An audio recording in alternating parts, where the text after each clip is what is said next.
الحمد لله الذي خلق الخلق على الإطلاق فاطر السماوات والأرض وباسط الأرزاق أشهد أن لا إله إلا الله وحده لا شريك له الملك الخلاق وأشهد أن سيدنا محمدا عبده ورسوله المبعوث لتتميم مكارم الأخلاق اللهم صل وسلم على سيدنا محمد وعلى آله وصحبه صلاة وسلاما دائمين متلازمين إلى يوم التلاق أما بعد فيا أيها الحاضرون اتقوا الله حق تقاته ولا تموتن إلا وأنتم مسلمون.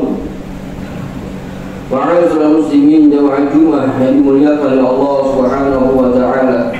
Marilah kita bertakwa kepada Allah Subhanahu wa taala dengan berpegang teguh pada ajaran-ajarannya dan mengikuti daripada tuntunan Rasulullah sallallahu alaihi wasallam.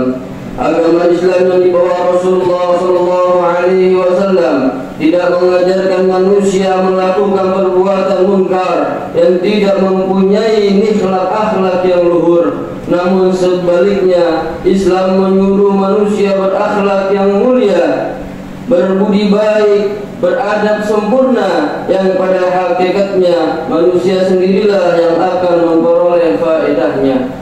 Di antara perangai-perangai yang luhur itu ada faedahnya kembali pada pribadi pemiliknya, seperti berlaku jujur, tidak berdusta, dan tidak berbuat maksiat. Dan ada yang bermanfaat bagi masyarakat umum, seperti bersedekah, bermurah tangan, memberi pertolongan, dan lain sebagainya. Sebagaimana firman Allah Subhanahu wa taala, "Innallaha ya'murukum bil 'adli wal ihsani wa ita'i dzil qurba wa yanha 'anil fahsya'i wal munkari wal bagyi ya'idukum la'allakum tadhakkarun." Sesungguhnya Allah menyuruh kamu berlaku adil dan berbuat kebaikan, memberi kepada kaum kerabat, dan Allah melarang dari perbuatan keji, kemungkaran dan permusuhan. Ya Allah memberi pengajaran kepadamu agar kamu dapat mengambil pelajaran.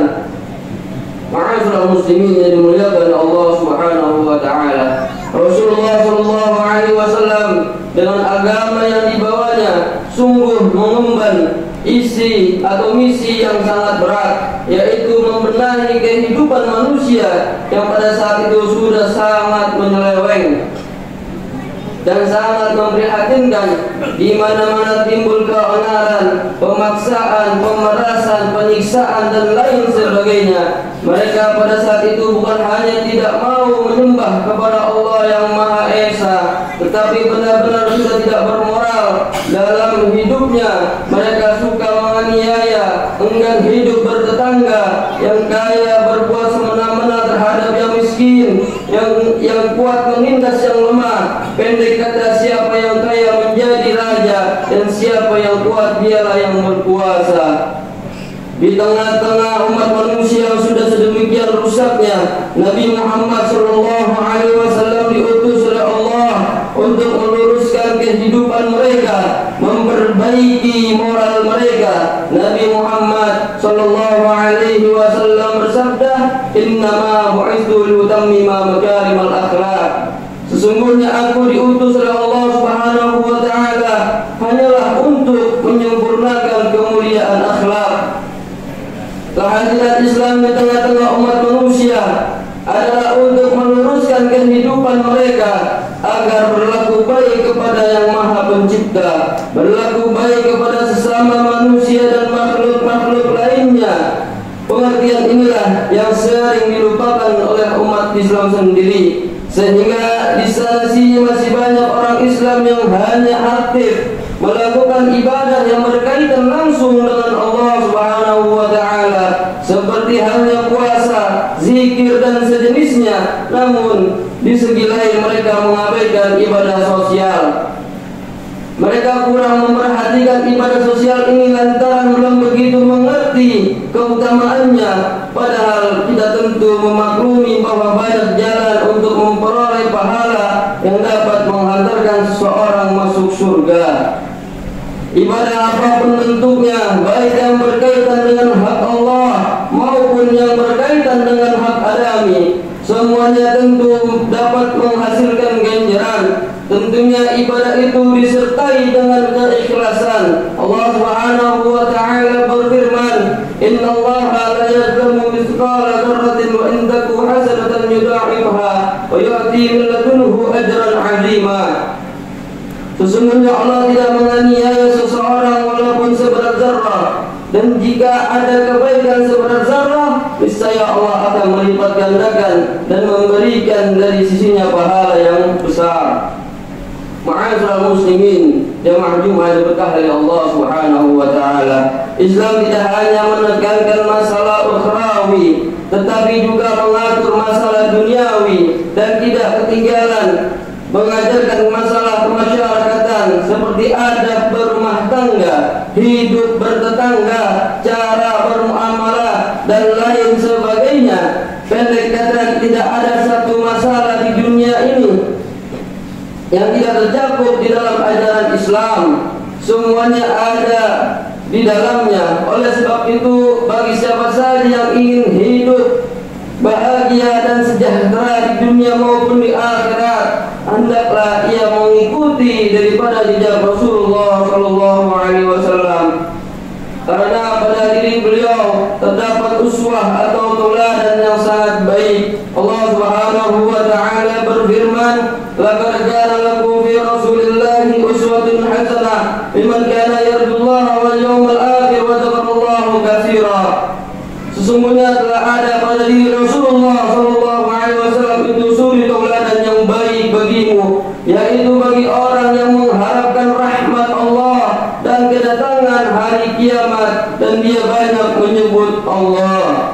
Dengan demikian, semua jejak langkah Rasulullah sallallahu alaihi wasallam patut ditiru, baik dalam segi keagamaan, politik maupun dalam segi kemasyarakatan, sehingga orang-orang di luar Islam, bahkan yang anti-Islam, menjadi sadar bahwa agama Islam bukan hanya mengatur masalah ukhrawi, tetapi masalah duniawi pun diatur secara seksama, baik dan teratur. Sebagai contoh mengenai kemasyarakatan, beliau mengajarkan cara hidup bertetangga sebagaimana sabda beliau, "Man kana yu'minu billahi wal yawmil akhir falyuhsin ila jarih, wa man kana yu'minu billahi wal yawmil akhir falyukrim dhaifah, wa man kana yu'minu billahi wal yawmil akhir falyaqul khairan aw liyaskut." Barang siapa yang beriman kepada Allah dan hari akhir, yaitu hari kiamat, hendaklah berlaku baik terhadap tetangganya. Dan barang siapa yang beriman kepada Allah dan hari akhir, hendaklah menghormati tamunya. Dan barang siapa yang beriman kepada Allah dan hari akhir, hendaklah berbicara yang baik atau diam saja. Dan Nabi juga bersabda, "Man amana rajulun ba'da sya'bana wa jaruhu jai'un ila janibihi wa huwa ya'lam." Tidaklah beriman seseorang dengan baik orang yang bermalam dalam perut yang kenyang, padahal tetangganya berbaring dalam keadaan lapar, sedang ia mengetahui keadaan tetangganya itu. Demikian pula mengenai hidup bergotong royong, hidup dalam suasana tolong menolong.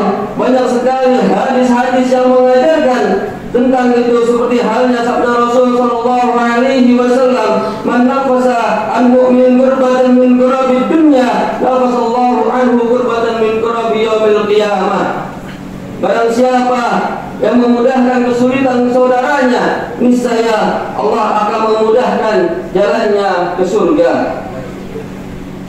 Dan masih banyak lagi teladan-teladan yang luhur yang diajarkan oleh Rasulullah sallallahu alaihi wasallam tentang hidup bermasyarakat, sehingga beliau bersabda, "Al-khuluqul hasanu yudhibul khataya kama yudhibul ma'ul jarid, wal khuluqus su'u yufsidul amala kama yufsidul kullu asal." Akhlak yang baik dapat menghapus kesalahan bagaikan air yang menghancurkan tanah yang keras, dan akhlak yang jahat dapat merusak amal seperti halnya cuka merusak manisnya madu.